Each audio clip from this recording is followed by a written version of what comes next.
Então tá, galera. Vamos falar um pouco sobre a nossa prova. Primeiro a gente corrige ela.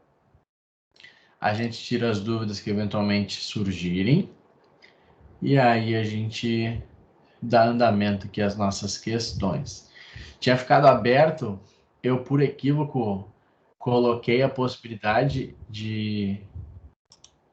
Dona Jandira, deixa eu aceitar aqui. Dona Jandira, bem-vinda. Ó, o Anderson chegou também. Anderson, boa noite. Boa noite, professor. Boa noite, Sérgio. Estávamos aqui falando sobre a nossa prova. Galera, seguinte, o que aconteceu com a prova? Quando eu vou configurar ali o questionário, tem a possibilidade de eu deixar tentativas ilimitadas ou de deixar apenas uma tentativa. Como é uma prova, eu vou deixar apenas uma tentativa, mas eu marquei errado. Então, isso ficou com a possibilidade de que vocês tentassem fazer a prova ali várias vezes. Em nenhum momento eu disse que seriam várias tentativas, e em nenhum momento também eu disse que seria uma só tentativa. Então foi um erro meu aí que eu não decidi ainda o que eu vou fazer, mas eu vou tentar resolver isso da melhor forma possível. Até porque eu vi que a galera não foi muito bem. Não sei se foi porque achavam que poderiam fazer quantas vezes quisessem, daqui a pouco fizeram correndo, porque estava difícil mesmo. Mas vamos lá. Primeiro, o que me importa aqui, eu não estou nem aí para a nota de vocês. O que importa é que vocês entendam o que eu estou falando, que vocês compreendam o conteúdo. Eu quero que vocês... O que eu quero não é que vocês tirem nota boa comigo, que eu quero que vocês passem no concurso, que vocês passem no OAB, que vocês realizem os objetivos de vida de vocês. Para mim, tanto faz a nota que vocês tiram comigo. Estou nem aí. Claro, né? Fico feliz, óbvio. Não tô nem aí, não é pejorativamente. O que eu quero dizer é que não tem essas noias aí, não fico muito vinculado a isso. Mas vamos lá, vamos falar sobre a prova. Deixa eu achar aqui.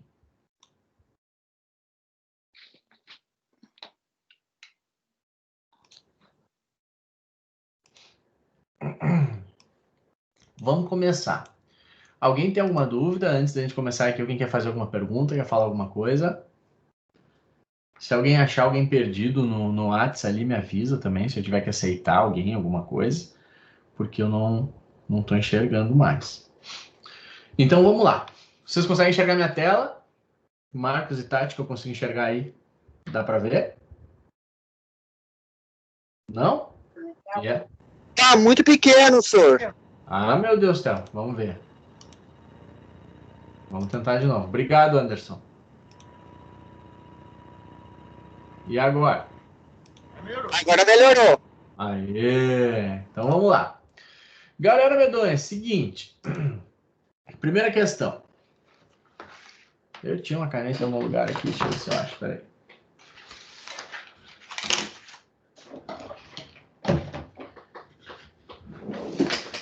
Perdi. De acordo com a proibição de reformácio impérios. Primeiro ponto. O que é proibição de reformácio impérios? É quando, sem recurso da acusação, a situação do réu é prejudicada. Essa informação é extremamente relevante, galera. Por quê? Porque tem que estar... Ó, Letícia chegou. Boa noite, Letícia. Tem que estar muito claro para a gente que, havendo recurso da acusação, não há nenhum empecilho em se prejudicar a situação do réu. Então, se o réu foi condenado a pena de 2 anos, o Ministério Público recorre pedindo a aplicação da pena de 20, e o juiz, ou melhor, o tribunal, aplica a pena de 20, tem problema? Não tem nenhum problema. Se tem recurso da acusação, não há problema. Mas vamos lá. De acordo com a proibição da reformácio impérios, é possível considerar que, e aí nós temos as nossas alternativas. A, em nenhuma hipótese se admite que a situação do réu seja prejudicada. Está errado. Por quê? Se tem recurso da acusação, é perfeitamente possível que a situação do réu seja prejudicada. B, se não houver ocorrido o trânsito em julgado da decisão, é possível que a pena do réu seja aumentada em recurso exclusivo da defesa. Também está errado. Porque agora sim, nós estamos diante de uma situação em que somente a defesa se insurgiu. Se somente a defesa se insurgiu, não é possível prejudicar a situação do réu. Não é possível prejudicar a situação do acusado. Se o enunciado tivesse nos dito aqui, em recurso da defesa e do Ministério Público, aí sim seria correto. Mas nós estamos aqui diante de uma hipótese em que somente a defesa recorreu. Para a gente enxergar isso aqui, o cara foi condenado a pena de 10 anos. O Ministério Público não fala nada. O Ministério Público não recorre. Então, o máximo de pena que o sujeito vai ter serão 10 anos. O réu recorre e pede para que seja absolvido e para que a pena seja diminuída para 8 anos. Pode o tribunal dizer, velho, eu não vou te absolver e eu não vou diminuir tua pena. Eu vou, aliás, aumentar a tua pena para 12 anos. Não, porque somente tem recurso da defesa. Se tivesse recurso da acusação, poderia. Adiante. Se o Ministério Público não recorrer da decisão, é possível que a situação do réu seja agravada. Não, não é possível. Se o Ministério Público recorrer da decisão, é possível. Agora, se ele não recorrer, não é possível que a situação do réu seja prejudicada. Se houver recurso da acusação e da defesa, é possível que a situação do réu seja prejudicada. Perfeitamente. Por quê? O que vai acontecer? Vai ser provido o recurso da acusação. Então, se o Tribunal de Justiça está examinando o recurso da acusação e da defesa, e o Tribunal de Justiça reconhece que o recurso da acusação faz sentido, merece provimento, a situação do réu pode ser prejudicada. Cauana, quer falar alguma coisa? Professor, olha só, essa questão, a minha dúvida foi a seguinte: se eu tenho recurso da defesa pelo que eu tinha estudado, tá? Porque essa questão eu errei. Então, estudado, se o recurso for da defesa, não prejudica ele, somente se for da acusação. Esse foi o meu entendimento no que eu estudei. Por que tá errado? Qual que tá errada? É que, na verdade, pelo que eu entendi, essa daí seria a correta, que é de acordo com o gabarito da prova, né? Sim. Pois é, e no meu entendimento, essa questão estaria errada, porque ali ele fala se houver recurso da acusação e da defesa, mas é que, no meu entendimento, só no caso da acusação prejudicaria o réu, da defesa não. Entendi. Olha só, o que tu tá dizendo tá certo, faz sentido. Só que o fato de ter recurso da defesa e da acusação faz com que tenha recurso também da acusação. Então, esse caso é o seguinte, ó, para a gente enxergar aqui. A gente tem uma sentença que o cara foi condenado a uma pena de 10 anos. Quem que pode recorrer dessa sentença? Tanto a acusação quanto a defesa. A defesa recorre. Então, nós temos recurso da defesa. A defesa diz, quero que o réu seja absolvido. Se vossas excelências não quiserem absolver, quero que a pena dele seja diminuída para 5 anos. Agora, a acusação, o Ministério Público pode recorrer também. E o Ministério Público vai dizer, velho, 10 anos para a monstruosidade que esse cara cometeu é muito pouco. Eu quero que a pena dele fique em 15 anos. Então, nesse caso, nós temos recurso tanto da acusação quanto da defesa. Nessa hipótese, é possível que a situação do réu seja prejudicada? É possível. Digamos que o Tribunal de Justiça diga, nega o provimento ao recurso da defesa. Tem prova suficiente de que foi ele que cometeu e a pena em 5 anos é muito baixa. Aliás, eu vou dar provimento ao recurso do Ministério Público para aumentar a pena de 10 para 15, porque, de fato, o crime é muito grave, as circunstâncias são graves, as consequências foram graves, o réu é reincidente, enfim, basta que o tribunal fundamente. Então, o que tu disse não está errado. Se tem recurso só da defesa, não vai prejudicar a situação do réu. Se tem recurso só da acusação, pode, eventualmente, prejudicar a situação do réu, mas pode também beneficiar a situação do réu, de ofício, inclusive. Agora, se tem tanto da acusação quanto da defesa, qualquer dos caminhos pode ser traçado. Vai depender de como os julgadores entenderem como correta no mérito dos recursos. Então, para a gente ver essa AD de novo aqui. Se houver recurso da acusação e da defesa, é possível que a situação do réu seja prejudicada. Sim, é possível. A gente não está dizendo que vai ser, mas está dizendo que é. Caso eles neguem provimento ao recurso da defesa e deem provimento ao recurso da acusação, perfeitamente possível que haja prejuízo na situação do réu. Não sei se deu para entender, Cauã. Eu fui induzida muito ao erro, porque pelo que eu entendi da questão, era se houvesse os dois, seria prejudicado. Só que eu não sabia essa questão de que tendo os dois é possível. Eu achei que só tendo um só no caso, entende? Sim. No caso, tivesse só da acusação, porque da defesa, para mim, não prejudicaria. Só que agora tu me explicou que se ter os dois de uma decisão é possível. Sim. Isso eu não sabia. Então, fui induzida ao erro. Entendi. Tu achou que somente uma das partes poderia recorrer, digamos assim? Pois é, eu achei que, na verdade, assim, ó, mesmo... É que o meu entendimento foi assim, se for da defesa, não prejudica. Mas se for da acusação, prejudica. Se for os dois, não fazia sentido a questão para mim de prejudicar, entendeu? Fazia só sentido se um deles. Entendi. Mas olha só, um outro cuidado que tem que ter aqui, Cauã, é o seguinte: se houver recurso só da acusação, não significa que a situação dele vai ser prejudicada. Por exemplo, vamos imaginar outra hipótese aqui. Vamos riscar esse caso aqui. A gente tem novamente uma sentença de 10 anos. A defesa não recorreu. A defesa está satisfeita. Só o Ministério Público recorre. Então a gente tem recurso só da acusação. O MP quer que a pena do cara fique em 15 anos. Isso significa que vai prejudicar a situação do réu? Não. Se eu perguntar para vocês, em recurso exclusivo da acusação, é possível que a situação do réu seja beneficiada? Perfeitamente possível. O tribunal pode olhar e dizer: Ministério Público, o teu recurso está errado, o teu recurso está uma bobagem. Essa pena de 15 anos aqui não vai rolar. Então, eu estou negando provimento ao recurso do Ministério Público. E, inclusive, de ofício, estou absolvendo o réu. Por quê? Eu acho que as provas são insuficientes. Então, mesmo no recurso da acusação, é possível que a situação do réu seja beneficiada. Por quê? Porque não há vedação para melhorar a situação do réu no recurso da acusação. A vedação é para prejudicá-la em recurso exclusivo da defesa. Então, o que tu entendeu, o que tu gravou está correto, só precisa dessas duas complementações. A primeira é a possibilidade da situação do réu ser melhorada num recurso exclusivo da acusação, isso existe.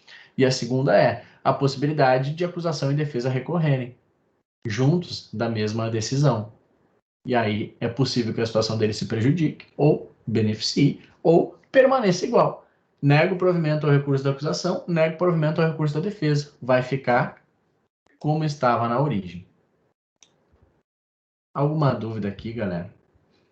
Cauana, alguma dúvida ficou?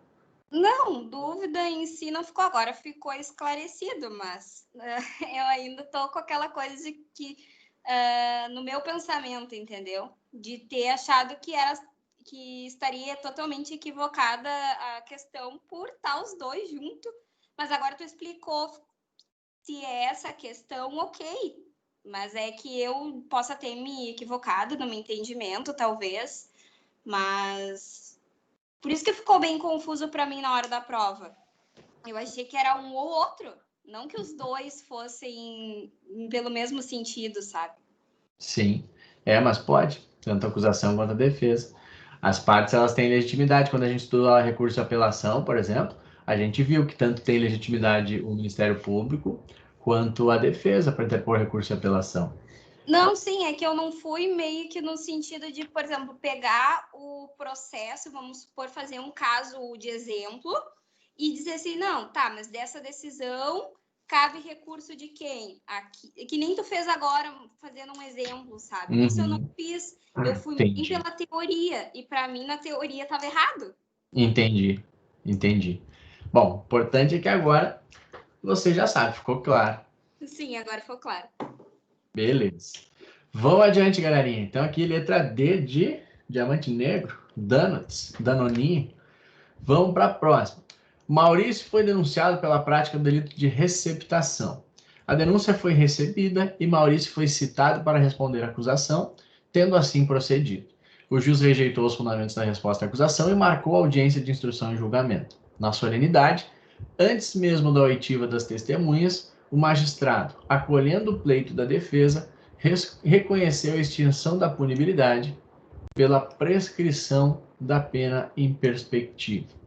Diante do caso narrado, assinale a alternativa correta. A. Inexiste recurso para impugnar a decisão proferida em audiência. Tem recurso ou não tem para impugnar? Deixa eu pegar o Vademécon aqui.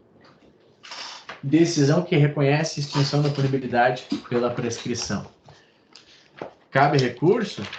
Cabe, a gente viu. Então, essa aqui está errada. Tá, Felipe, qual é o recurso? O recurso é o recurso em sentido estrito. Artigo 581, vamos achar o inciso. Caberá recurso no sentido estrito da decisão, despacho ou sentença que, inciso 8º, decretar a prescrição ou julgar, por outro modo, extinta a punibilidade. O que poderia confundir vocês nessa questão? Vocês poderiam confundir com recurso de apelação. Porque eu posso atacar a prescrição na apelação? Posso, se isso for lá no final do processo, quando a gente estiver diante de uma sentença, por conta do princípio. Lembra quando a gente falou sobre o princípio da unirrecorribilidade? O princípio da unirrecorribilidade diz, velho, se tu estiver diante de uma situação que cabe tanto recurso em sentido estrito quanto apelação, usa apelação. Isso que nos diz o princípio da unirrecorribilidade. Nesse caso, nós estamos diante de uma situação que cabe recurso em sentido estrito. Tá, mas não cabe apelação aqui? Claro que não. A gente tem sentença aqui. Ó, antes mesmo da oitiva das testemunhas. Então, o que aconteceu nesse caso? O juiz rejeitou a resposta à acusação, marcou a audiência, cheguei na audiência e eu falei para o juiz, juiz, velho, nem faz essa audiência aí que o processo está prescrito. E ele disse, bah, pior, está prescrito. E reconheceu a prescrição. E o Ministério Público pode se insurgir contra essa decisão. Provavelmente ele vai se insurgir. Por quê? Porque a prescrição pela pena projetada ou a prescrição em perspectiva é vedada pelo STJ. Tem súmula que veda esse tipo de reconhecimento. Então o Ministério Público vai dizer, ô juiz, não viaja. Tu reconheceu a prescrição, mas isso aí tem súmula do STJ dizendo que não pode. Ele, bah, não tô nem aí. E aí vai dizer, bom, então eu vou interpor recurso em sentido estrito. E aí o juiz pode realizar o juízo de retratação. Ele, tá, velho, tá bom, me retrato. Ou não. Bom, então vamos mandar o recurso pro tribunal. Mas, vamos voltar para as nossas alternativas aqui. Inexiste recurso para impugnar a decisão proferida em audiência. Errado. Tem recurso sim. Recurso em sentido estrito, artigo 581, inciso 8º do Código de Processo Penal. A medida adequada para impugnar a decisão é o habeas corpus. Galera, como é que vai ser o habeas corpus se a decisão é benéfica para o réu?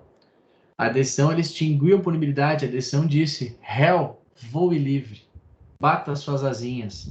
Não tem como a gente impetrar um habeas corpus se houve ali a dissipação de um perigo à coação ao direito de liberdade do réu.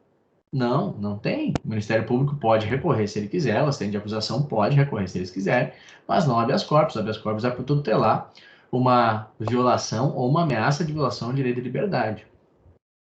C. Deve ser interposto recurso de apelação com fundamento no artigo 593, inciso 2º do CPP, pois trata de decisão definitiva. Quando a gente estudou o artigo 593, inciso 2º, eu falei para vocês que essa era uma hipótese de apelação subsidiária. Eu falei para vocês, galera, aqui o inciso 2º, vocês só vão usar quando a decisão que vocês estiverem combatendo não se amoldarem nas hipóteses lá do artigo 581. Então, o que eu disse? Primeiro, a gente verifica se cabe recurso em sentido estrito. Se não couber, a gente tenta apelação subsidiária. Nesse caso, a gente parou no 581, porque o 581 expressamente previu possibilidade de recurso em sentido estrito. Então, não cabe, não, apelação aqui. D. Poderão ser apresentados embargos declaratórios de forma oral no prazo de 5 dias. Aqui tem duas coisas erradas. Primeiro, não é cabível. Nós estamos aqui, ó, o crime de receptação. Até deixa eu mostrar para vocês uma coisa aqui no Código Penal. Deixa eu parar de compartilhar. Isso é uma coisa, para quem quer fazer concurso, que é muito importante de fazer desde sempre, tá? Ó, a gente tá no crime de receptação. Isso nos dá informações importantes. Por exemplo, deixa eu achar aqui.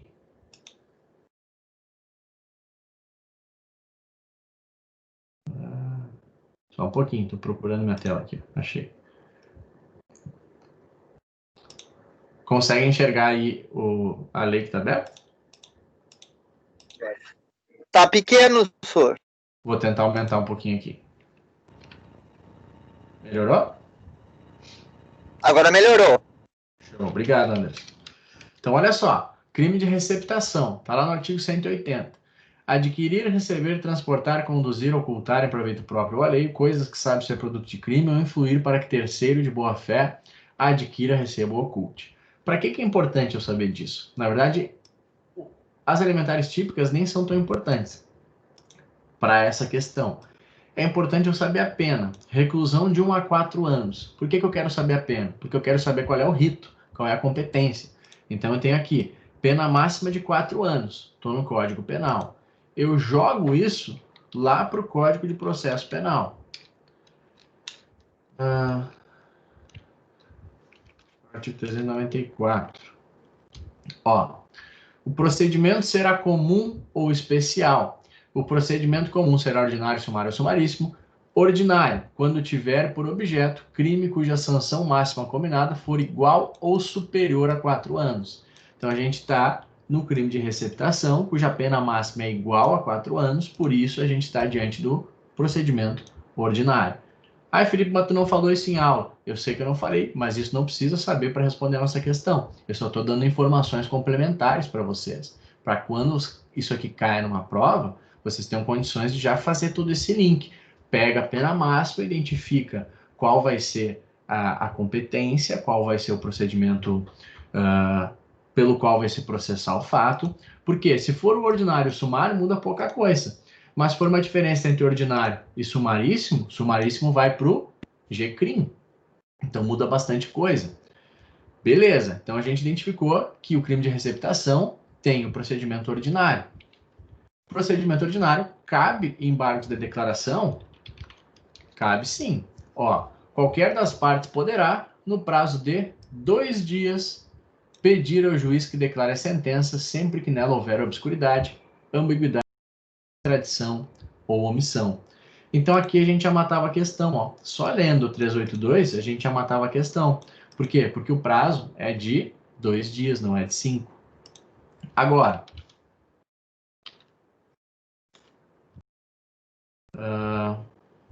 deixa eu achar o artigo que eu quero.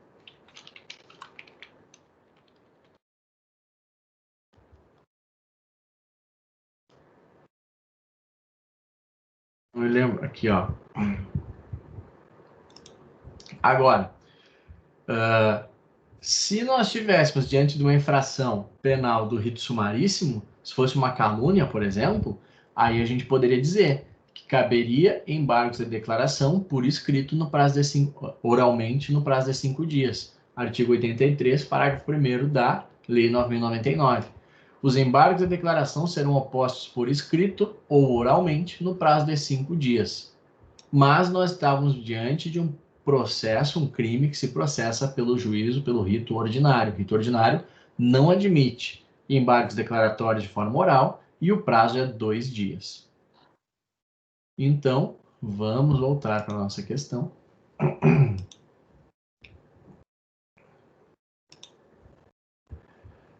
Então, voltando aqui. Deve ser interposto recurso de apelação? Não. D. Poderão ser apresentados embargos declaratórios de forma oral? Não. Não cabe de forma oral. No prazo de 5 dias? Também não. O prazo não é 5 dias. Nos resta a alternativa E. Nenhuma das alternativas está correta. Tanto a A, quanto a B, quanto a C, quanto a D estão erradas. Adiante. Sérgio foi condenado por homicídio duplamente qualificado, incisos 1 e 4, pelo Tribunal do Júri, tendo o juiz aumentado a pena em 3 anos para cada qualificador. Inconformado, apelou, fundado na contrariedade do julgado à prova dos autos, quando a qualificadora do motivo torpe, inciso 1º. O que aconteceu até agora? O cara foi condenado por homicídio duplamente qualificado e recorreu. No recurso dele, ele só disse: a decisão dos jurados é manifestamente contrária à prova dos autos, exclusivamente no que diz respeito ao reconhecimento da qualificadora. O recurso foi provido, determinada a sua submissão a novo julgamento. Então, o tribunal disse: realmente, esse motivo torpe não existiu. Só que o tribunal não pode simplesmente afastar o motivo torpe. Por quê? Porque ele estaria invadindo a competência dos jurados. Quem tem competência para decidir se o motivo é torpe ou não é torpe? Os jurados. O tribunal não pode simplesmente se meter na competência dos jurados. Ele pode dizer: essa decisão é manifestamente contrária à prova dos autos, julguem de novo. Se os jurados reconhecerem novamente a mesma posição, o tribunal não pode fazer nada, senão acatar a decisão dos jurados pela soberania dos vereditos. Os jurados, no segundo julgamento, reafirmaram à unanimidade a incidência daquela qualificadora discutida. Só um detalhe: não são os mesmos jurados, tá? É um novo conselho de sentença, são novos jurados.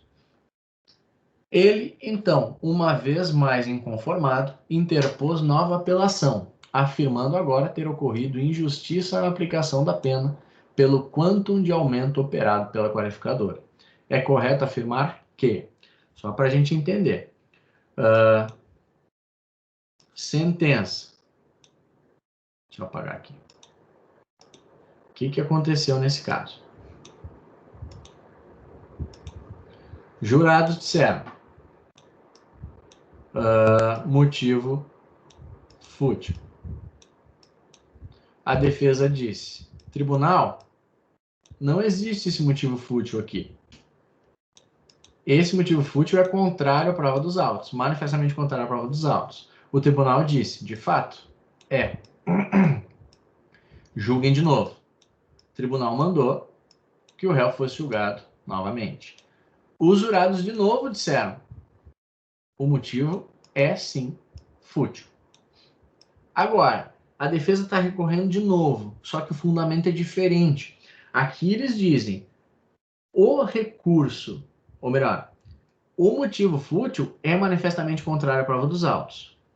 Aqui eles estão dizendo: o quantum de aumento de pena operado pelo motivo fútil é injusto. Então vamos imaginar o seguinte, que eles tenham aumentado aqui 5 anos. Tenham aumentado aqui 5 anos de pena. É possível fazer a discussão de que esses 5 anos de aumento é injusto, é desproporcional, deveria ser 3 anos de aumento de pena e não 5. Essa discussão ainda é possível de ser feita. Por quê? Qual é o inciso que fundamenta esse primeiro recurso aqui? 593, inciso 3º, a linha D. Qual é o inciso que fundamenta essa segunda discussão? 593, inciso 3º, a linha C. São discussões completamente diferentes. Vamos ver agora nossas alternativas. O réu, nos processos afetos ao tribunal do júri, mesmo que o tribunal tenha submetido o réu a novo julgamento pelo tribunal do júri, poderá interpor novo recurso com base no mesmo fundamento. Errado. 593, se eu não me engano, parágrafo 3º. Ó, se a apelação se fundar no número 3D deste artigo e o tribunal a quem se convencer de que a decisão dos jurados é manifestamente contrária à prova dos autos, dar-lhe-á provimento para sujeitar o réu ao novo julgamento. Ponto e vírgula. Não se admite, porém, pelo mesmo motivo, segundo a apelação. Então, não é possível novo recurso com base no mesmo fundamento. Está errado. B. O caso é de conhecimento da segunda apelação, porque, com a anulação do primeiro julgamento, fica aberta novamente a via recursal ordinária para reexame do mesmo tema. Essa primeira parte está certa, a segunda apelação tem que ser conhecida, mas o final está errado. A explicação que dão para conhecimento da apelação está completamente errada. A gente acabou de ver que só pode ser julgada uma vez essa argumentação, então não fica aberta novamente. Se fecha essa argumentação. C. O caso é de não conhecer... Já está errado. Tem que conhecer a segunda apelação, mas vamos ver até o final. O caso é de não conhecimento da segunda apelação, porque a decisão dos jurados, insistindo no reconhecimento da qualificadora, acaba por afrontar acórdão do tribunal, que já pronunciou o entendimento de que a decisão contrariava a prova dos autos.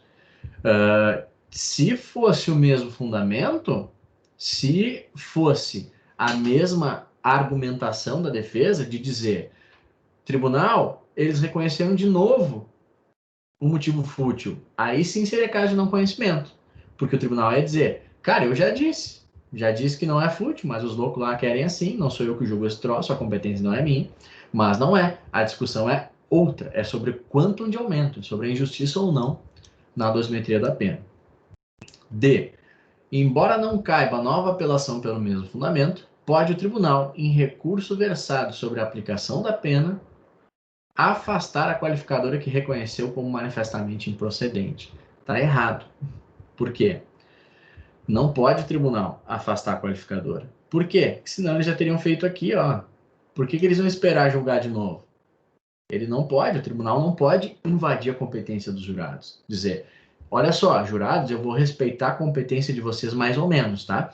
A outra qualificadora eu vou manter, mas essa aqui eu vou tirar porque eu não concordo com vocês. Não pode. Tá errado. Isso aqui é ingerência indevida na competência dos jurados. Se eles pudessem fazer isso, eles já teriam feito no primeiro recurso. Então, a D está errado também. E, o caso é de conhecimento da segunda apelação pelo fato de se tratar de impugnação de circunstância referente à aplicação da pena. Tá certo. Tem que conhecer a segunda apelação? Tem. Por quê? Porque a discussão agora é outra. Agora a discussão é sobre aplicação da pena. A linha C do artigo 593, inciso 3º, e não mais a linha D, que já foi discutida no artigo 593, inciso 3º do CPP. Alguma dúvida, galera? Tudo em ordem? Qualquer coisa, vocês avisam, dão um grito aí, que a gente para e conversa. Próximo. O Ministério Público poderá desistir de recurso que haja interposto. Pode o MP desistir do recurso? Não pode, galera. O MP recorreu, por mais que ele se arrependa. Putz, que rateado. Não tem como ele desistir. Uma vez interposto o recurso, não pode o Ministério Público desistir. Ou, uma vez oferecida a denúncia, não pode o Ministério Público desistir. Se o Ministério Público oferecer a denúncia e mudar de ideia no curso do processo, o que ele pode fazer?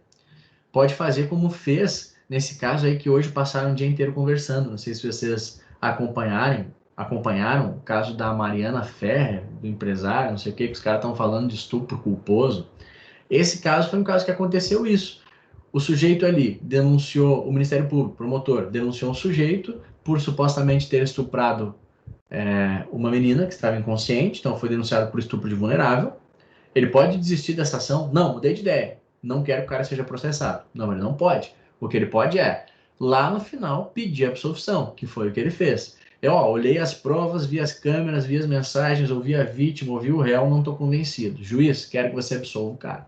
Pode fazer isso? Isso sim. Tá? Mas desistir de recurso ou de ação penal não pode. Então a primeira está errada. Então a gente arrisca essa e essa. 2. Em nenhuma hipótese é permitida a reforma da decisão pelo tribunal para prejudicar o réu. Também está errado. Se tem recurso do Ministério Público, perfeitamente possível a reforma da decisão por parte do tribunal para prejudicar o réu. Então essa está errada. Não há em nenhuma hipótese. Então a gente arrisca a e risca a D. Vamos ver as outras. Salvo a hipótese de má-fé, a parte não será prejudicada pela interposição de um recurso por outro, por força do princípio da unirrecorribilidade. Sacanagem, né? Pegadinha de concurso. Mas não é unirrecorribilidade, é fungibilidade. Tudo está certo nessa questão, inclusive é quase cópia literal do artigo. Só que não é princípio da unirrecorribilidade, é princípio da fungibilidade recursal. Outra pegadinha de concurso. O tribunal do júri detém, isso aqui o cara lê rápido, acha que a questão é fácil e embarca.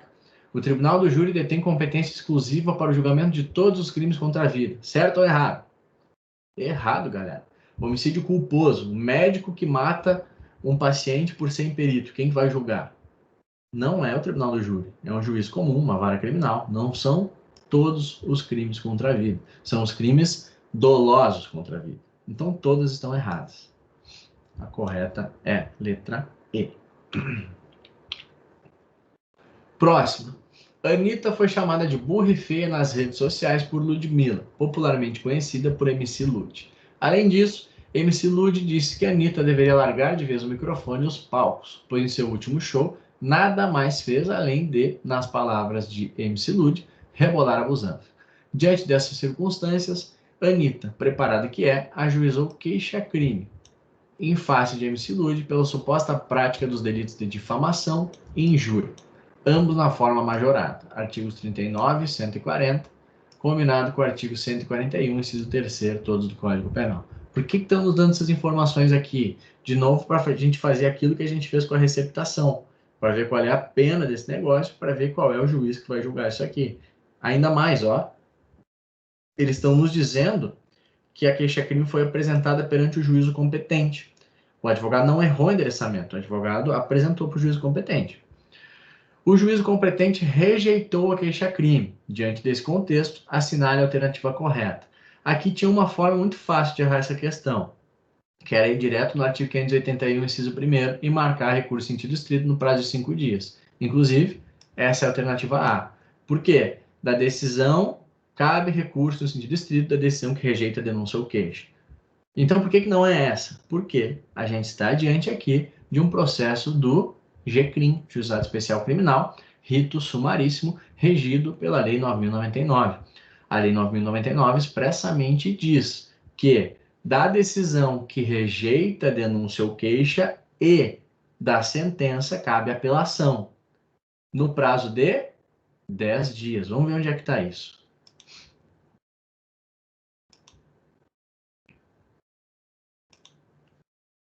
Ó, se eu não me engano, é o artigo 82, aqui, ó. Da decisão de rejeição de denúncia ou queixa e da sentença caberá apelação, que poderá ser julgada por turma composta de 3 juízes em exercício do primeiro grau de jurisdição, reunidos na sede desse juizado. Então, olha só, da decisão de rejeição de denúncia ou queixa, é o nosso caso, caberá qual recurso? Apelação. Então, eu já tenho aqui o recurso cabível. Parágrafo 1º. A apelação será interposta no prazo de 10 dias, contados da ciência do Ministério Público pelo réu e seu defensor, por petição escrita, babá. O que importa para a gente aqui? Rejeição de queixa ou denúncia no GCRIM, recurso cabível à apelação, prazo é 10 dias. Felipe, como é que tu sabe que é o GCRIM? Vamos de novo. Deixa eu ver com vocês novamente aqui, ó, o artigo 61 da Lei 9.099. Consideram-se infrações penais de menor potencial ofensivo, para os efeitos desta lei, as contravenções penais e os crimes a que a lei comine pena máxima não superior a 2 anos. Então, a pena máxima da infração não pode ultrapassar 2 anos. Se nós temos concurso de crime, como é o nosso caso aqui, a gente deve somar as penas. Nós temos difamação e injúria, se eu não me engano, né? O 139 e o 140. Pena máxima, 1 ano. Injúria, pena máxima, 6 meses. Temos 1 ano e 6 meses. Mas nós temos ainda a majorante de 1/3. Então, aqui, ó, 1 ano mais 1/3 dá 1 ano e 4 meses, é isso? 1 ano e 4 e 12, 1 ano e 4 meses. 6 meses mais 1/3 dá 8 meses. 1 ano e 4 meses mais 8 meses dá 2 anos. Então, a pena máxima que nós temos é 2 anos. E o 61 diz que consideram-se infrações penais de menor potencial ofensivo, para os efeitos desta lei, as contravenções penais e os crimes a que a lei comine pena máxima não superior a 2 anos, cumulada ou não com multa. 2 anos não é superior a 2 anos, portanto, GCRIM. Aí, Felipe, mas eu não queria fazer conta de fração e não sei o que, mas não precisava? Se tu pegava a pena mínima aqui e a pena máxima aqui, tu já sabia, ó. Mesmo que tu esquecesse da majorante, tu já sabia que seria caso de juizado especial criminal. Vamos voltar aqui, então.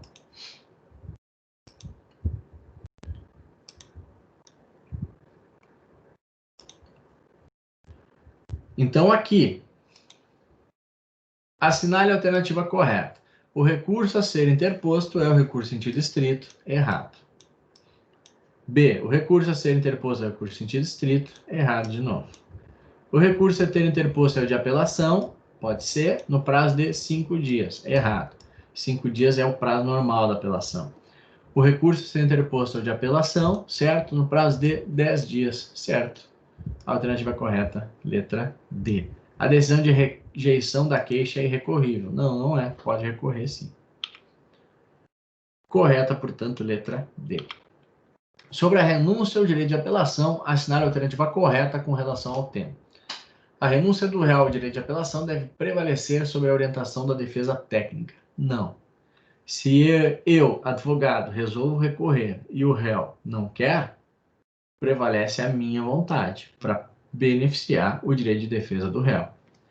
B. Mesmo que intempestivas as razões, é possível o conhecimento do recurso de apelação interposto pelo réu quando da intimação pessoal da sentença. Certo ou errado? Certo, galera? Lembra que a gente viu, sempre que a gente falava sobre intempestividade, sobre prazo do recurso, eu dizia para vocês que a intempestividade das razões é mera irregularidade. A intempestividade da interposição gera preclusão, gera intempestividade do recurso. Então, se o réu vai ser intimado, vamos imaginar lá que o oficial de justiça chegue para ler a sentença perante o réu.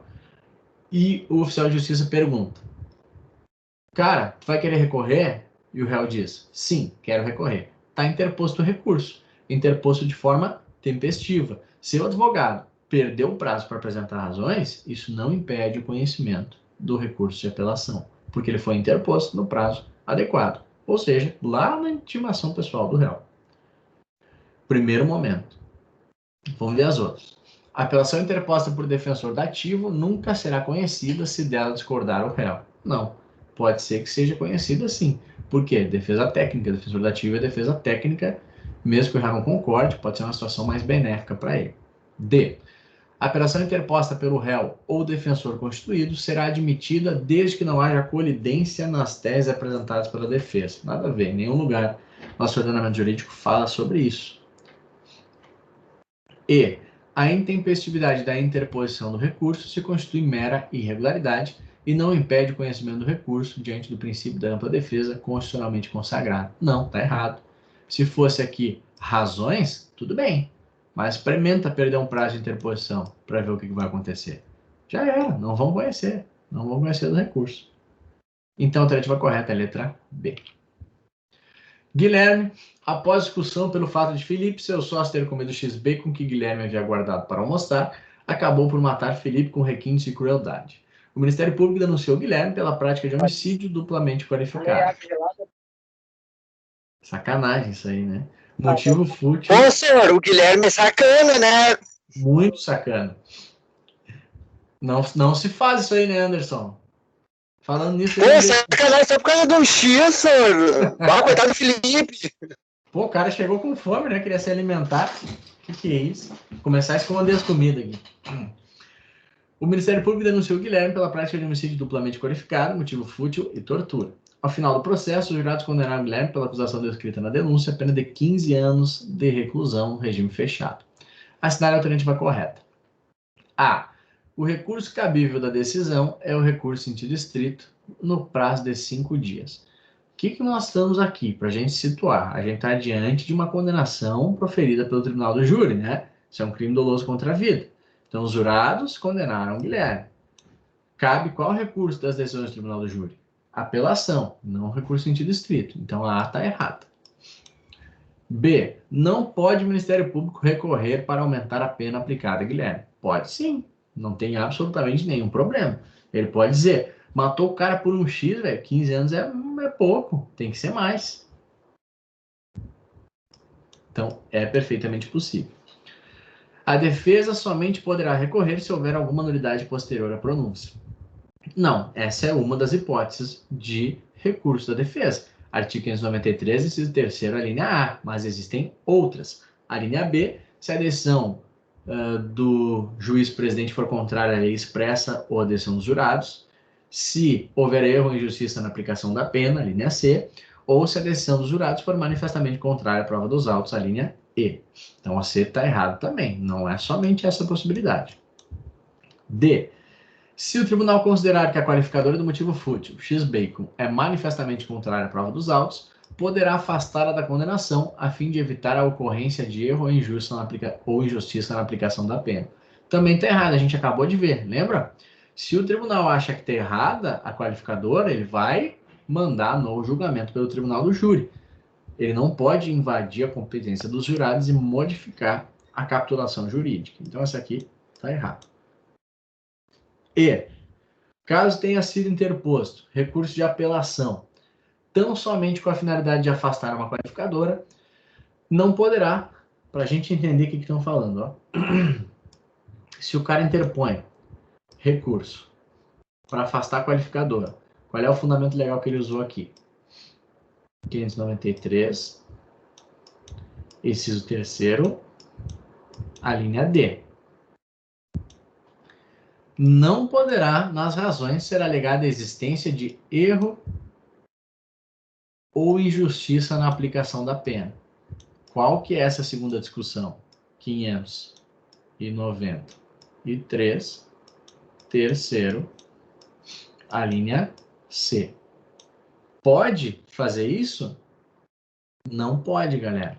Tem súmula do STF vedando. Lembra que a gente viu súmula 713 do STF? Deixa eu abrir aqui para a gente dar uma olhada.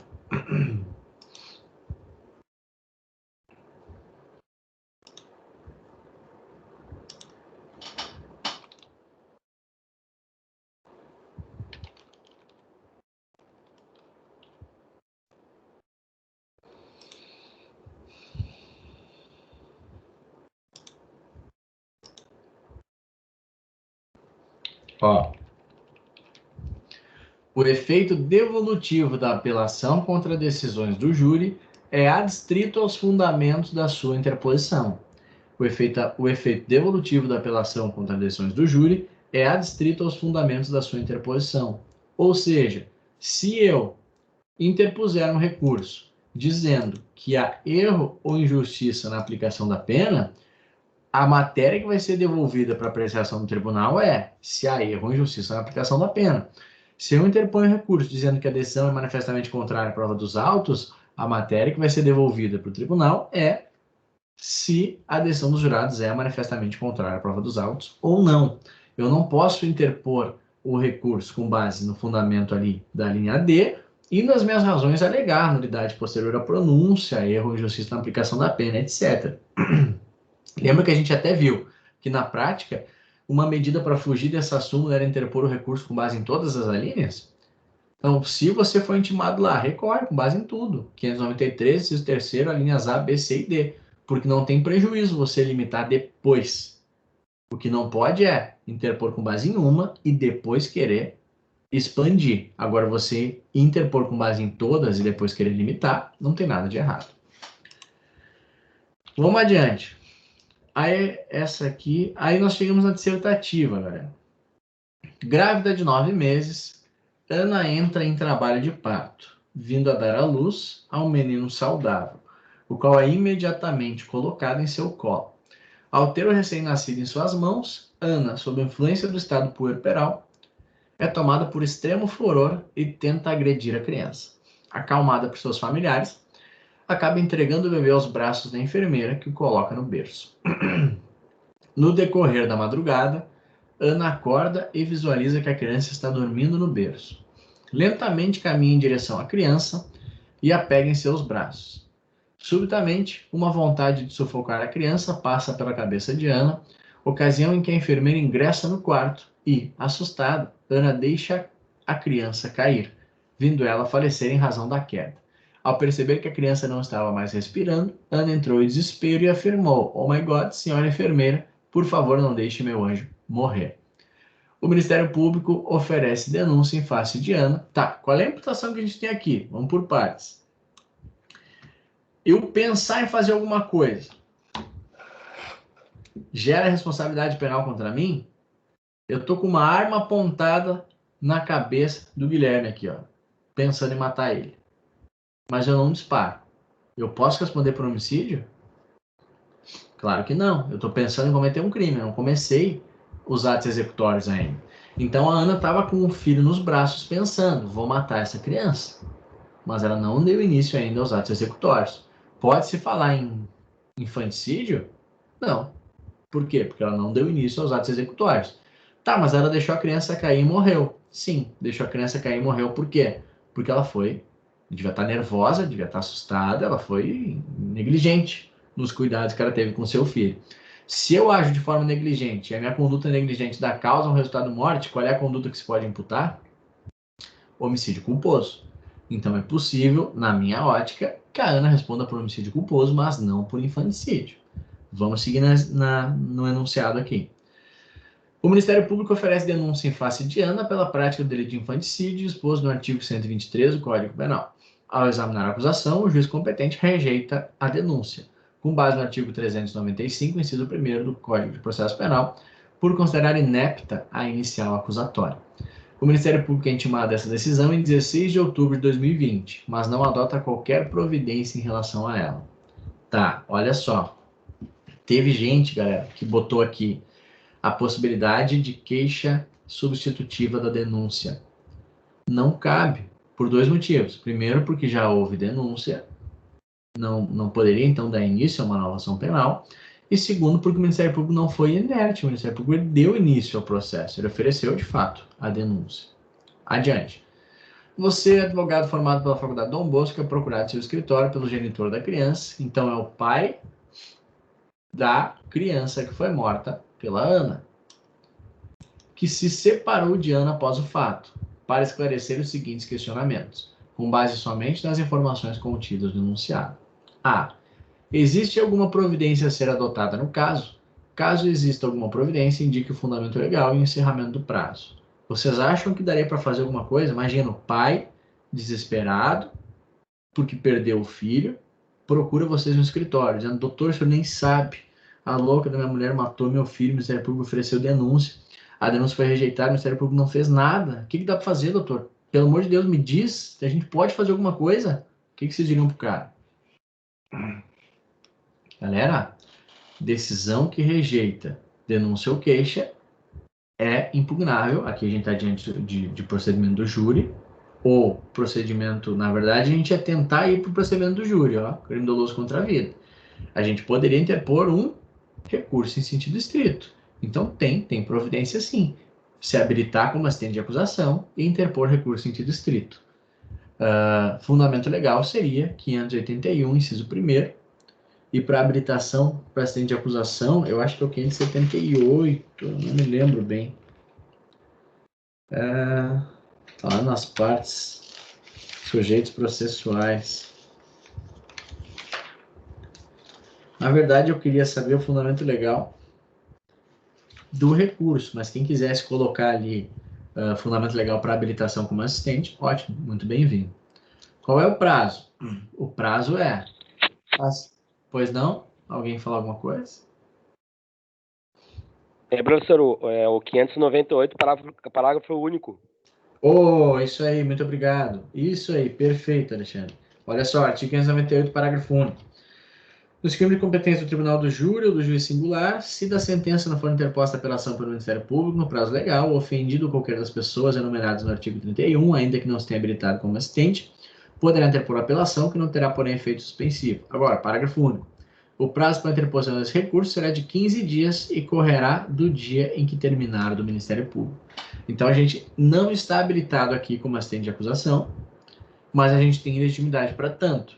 Encerrou, ó, prazo 16 de outubro de 2020. Nós temos 15 dias a partir do encerramento do prazo do Ministério Público. O Ministério Público teria 5 dias para interpor recurso em sentido estrito, não fala aqui se é final de semana ou não. Então vamos contar, 16, 17, 18, 19, 20, 21, se encerrou o prazo do Ministério Público, a gente tem 15 dias a partir do dia 21. Quando que dá isso aí? Vamos ver. 1, 2, 3, 4, 5, 6, 7, 8, 9, 10, 11, 12, 13, 14, 15. Ia lá para 6 de dezembro. 6 de dezembro cai num domingo, mas tudo bem. Vocês até teriam acesso a calendário aqui, mas não tem problema. O importante é ter noção desse raciocínio. O cara procura vocês lá desesperados, vocês têm que explicar. Calma, velho, vamos tentar fazer o seguinte. Ó, transcorreu o prazo do MP, a gente tem uma solução ainda, que é interpor RSE, para fazer com que a denúncia seja, pelo menos a viabilidade da denúncia seja examinada, e a gente tenta dar andamento ao processo, se habilita como assistente e vai adiante. B. Explique qual procedimento deveria ser... Pois não. Teria como aplicar o artigo 29, nesse caso, deletrar também? Ou só 29. o 581? Fernando, o artigo 29, não. Artigo 29 seria da queixa subsidiária, né? Olha só o que diz o artigo 29. Será admitida ação privada nos crimes de ação pública se esta não for intentada no prazo legal, cabendo ao Ministério Público editar a queixa, repudiá-la e oferecer denúncia substitutiva, intervir em todos os termos do processo, fornecer elementos de prova, interpor recurso e, a todo momento, no caso de negligência do querelante, retomar a ação como parte principal. A Fernanda perguntou, teria como apresentar a queixa crime substitutiva da denúncia? Teria como dar início a uma ação penal privada substitutiva ou subsidiária da pública aqui? E a resposta é não, por 2 motivos. Primeiro, porque o Ministério Público já deu início ao processo. O juiz que rejeitou. Esse é o primeiro motivo, então a ação penal já foi exercida. E o segundo motivo é que não houve inércia. O Ministério Público não recorreu. É diferente de ficar inerte quando do recebimento do inquérito. Aqui o titular da ação penal pode simplesmente ter se satisfeito com a decisão do juiz, o que não autoriza uma nova formulação, um novo oferecimento de denúncia. Autoriza, sim, que o assistente eventualmente interponha recurso. Corre o risco ainda de não ser conhecido esse recurso, tá, galera? Se a gente for a fundo, tem jurisprudência que entende que não caberia recurso em sentido estrito de assistente de acusação nesse caso. Mas, pô, se tu é advogado do cara, tu vai tentar. A gente vai fazer o possível. Beleza? Explique qual procedimento deveria ser adotado pelo magistrado se houvesse impugnação à decisão. Essa questão aqui ela é um pouco difícil. Muita gente falou sobre... Consegui responder isso, professor. Oi? Eu não consegui responder. Não conseguiu essa? Não. Olha só, o que a gente poderia falar aqui? Tem 2 coisas que a gente pode falar. Bastante gente respondeu a primeira coisa, que na verdade não era tanto o objetivo do questionamento. Qual era mais o objetivo do questionamento? Qual é o procedimento adotado se houvesse impugnação à decisão?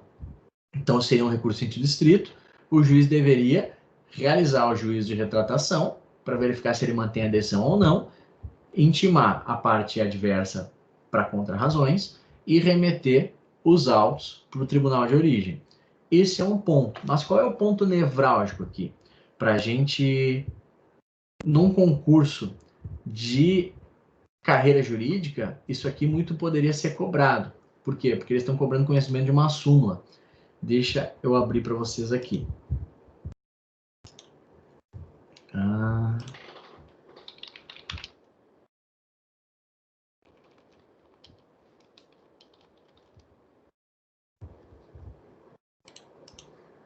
Olha só. Súmula 707 do STF. Diz o seguinte: constitui nulidade a falta de intimação do denunciado para oferecer contrarrazões ao recurso interposto da rejeição da denúncia, não a suprindo a nomeação de defensor dativo. Essa súmula tem cabimento exatamente numa circunstância como essa. Vamos voltar para o slide. Só vou ler mais uma vez. Constitui nulidade a falta de intimação do denunciado para oferecer contrarrazões ao recurso interposto da rejeição da denúncia, não a suprindo a nomeação de defensor dativo. Qual é o fundamento? O que está por trás dessa súmula? O seguinte, ó. Deixa eu abrir um slide em branco aqui.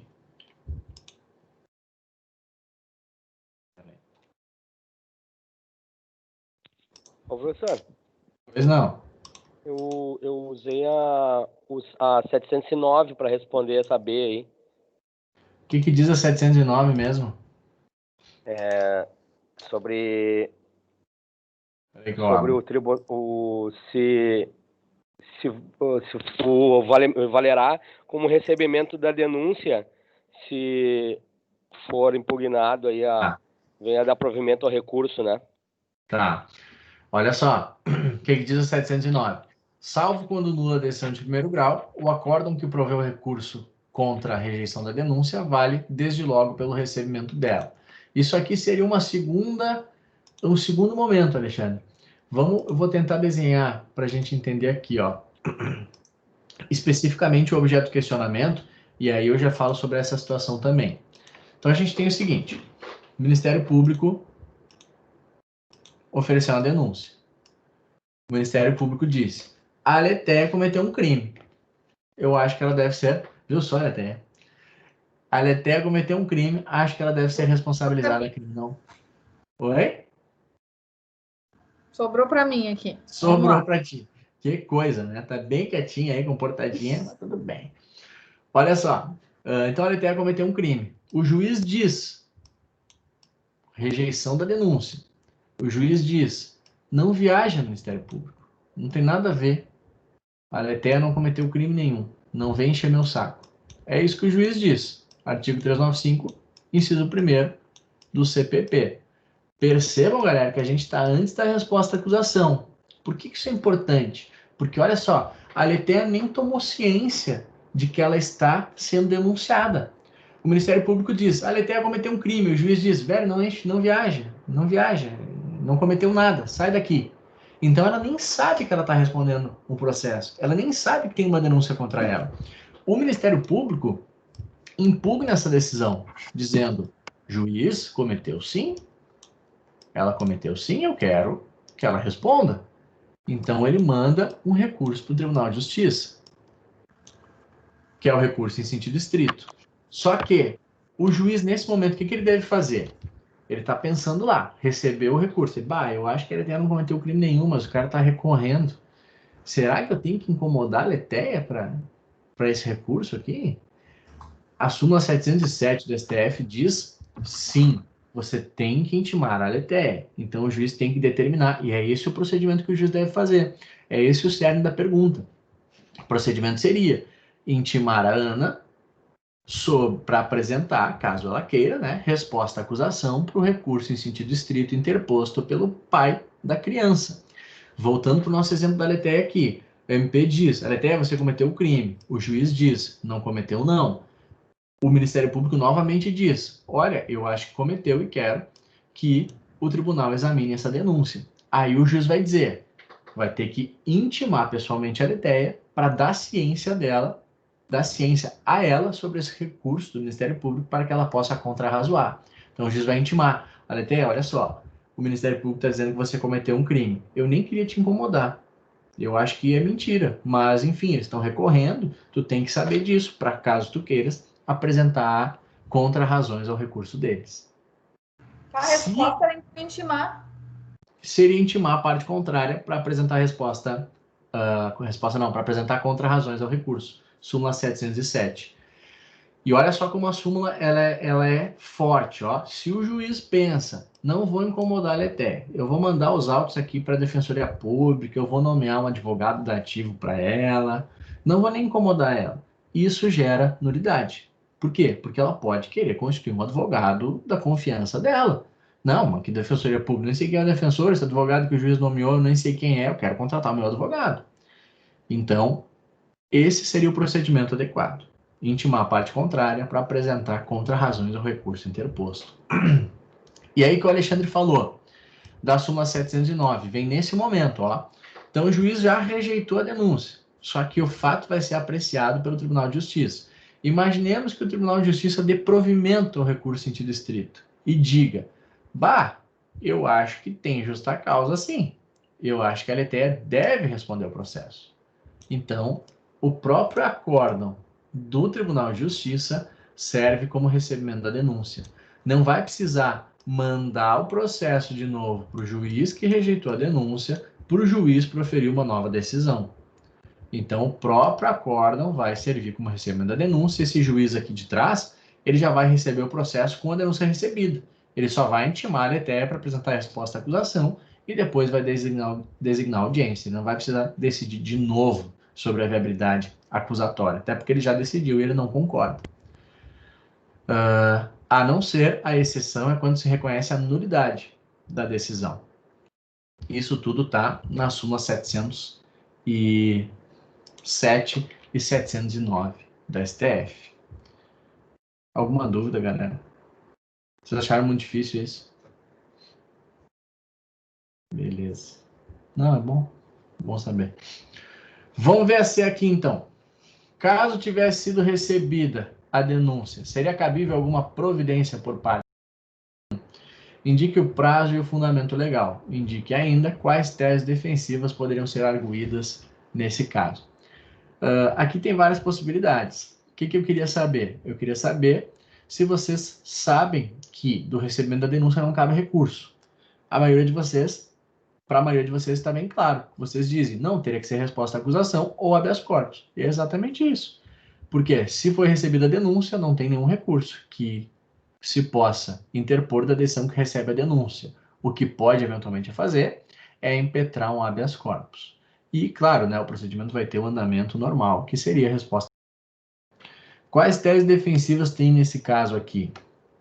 A tese mais forte, do meu ponto de vista, seria a desclassificação, o afastamento do infanticídio. Não está comprovado aqui, não está demonstrado, pelo menos para mim, que ela deu início aos atos executórios do infanticídio. Ela poderia estar querendo matar o seu filho sob a influência do estado puerperal logo após o parto, mas ela não deu início a esse fato. O que ela fez foi ser negligente quando segurava a criança. Isso é homicídio culposo, não é infanticídio.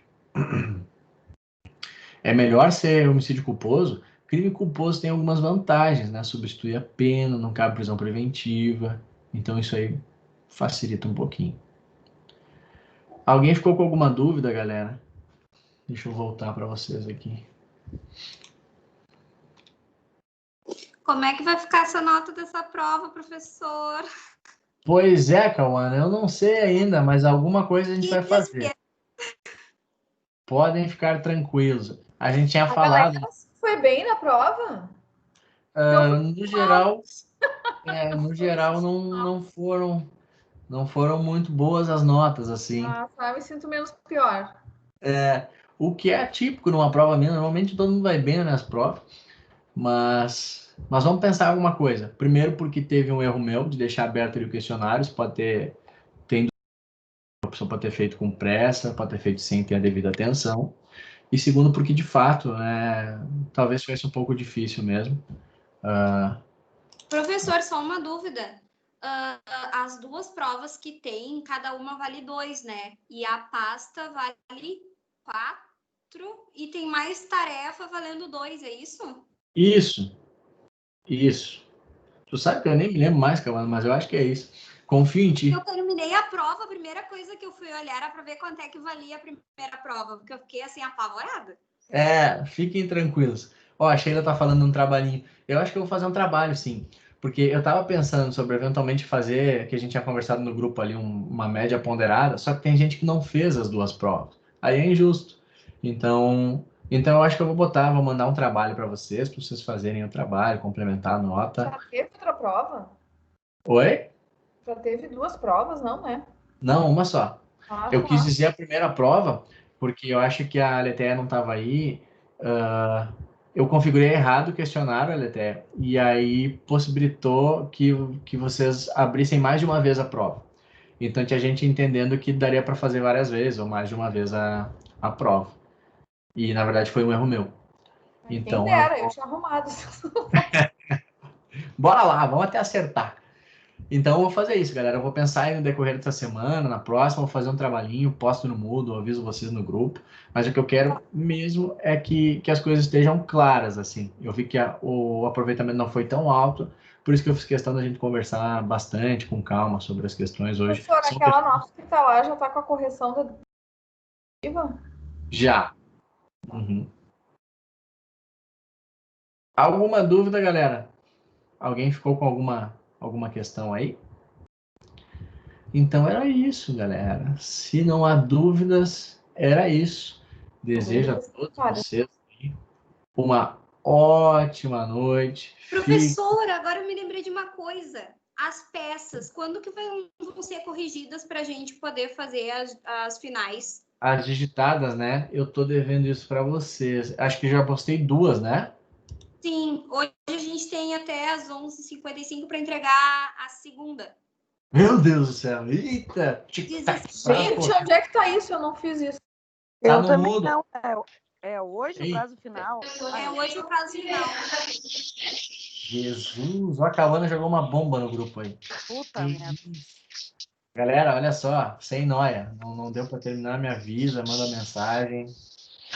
Não é prazo preclusivo ali. É bom porque eu vou corrigir e vocês vão acompanhando, mas tá tudo muito louco. Esse ano tá por aí, eu não quero ter mais dor de cabeça para vocês. Mas eu vou corrigindo, vou mandando para vocês. Qualquer dúvida vocês me avisem. E, Cauana, eu vou tentar corrigir as que estão agora, as que já foram postadas, tá? Aí eu dou um feedback, vocês já vão se organizando lá para final. Tá, isso vale para cadeira de sexta também? Vale. Tá, beleza. Tá dominado. Tá bom, galera? Então é isso aí. Só valeu. Beijos no coração de vocês todos. Se cuidem. Até mais. Fiquem vivos. Até mais, professor. Até mais. Só o que eu vos peço. Tchau, senhor. Boa noite. Valeu. Qualquer coisa me chame. Beijo. Professor.